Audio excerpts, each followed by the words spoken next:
there are many areas that SMRT needs to improve, and the organisation is addressing some of its shortcomings, said Transport Minister Lui Tuck Yew, who was speaking to the media for the first time since last week's strike.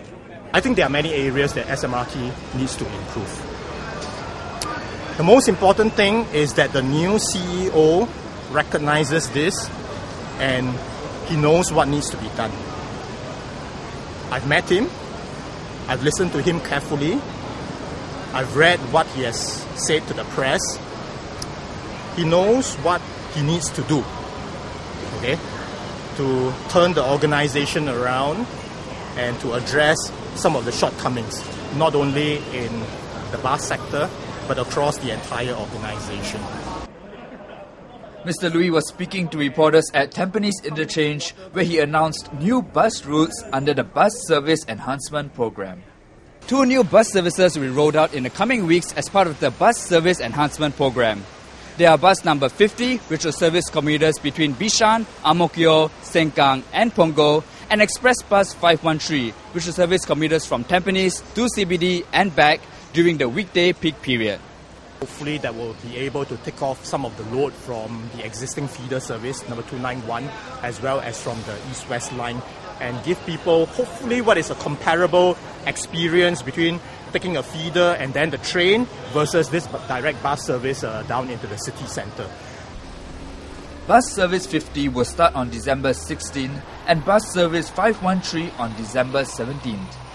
Mr. Lui also spoke on how next year's fare adjustment may improve the salaries of bus drivers.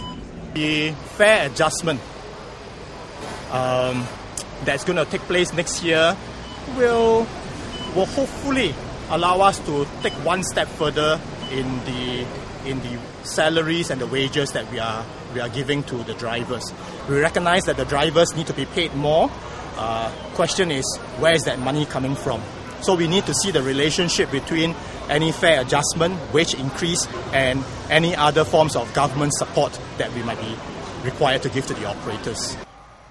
Last week, 171 SMRT bus drivers from China refused to go to work, claiming that they are paid significantly less than drivers of other nationalities.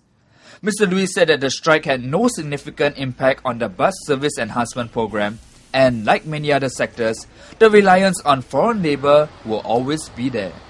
The unemployment rate in Singapore is low, right? And even among resident Singaporeans, PRs, the unemployment rate is really low.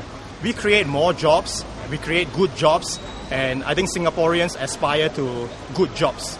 I'm not so sure how highly driving a bus ranks, but I suspect that even among driving occupations, maybe driving a taxi might well be preferable to driving a bus sometimes. So that is a challenge that we have to deal with. By the end of 2012, a total of 89 new BSEP buses will be on the road. Another 3 new bus services will be introduced in the first quarter of next year.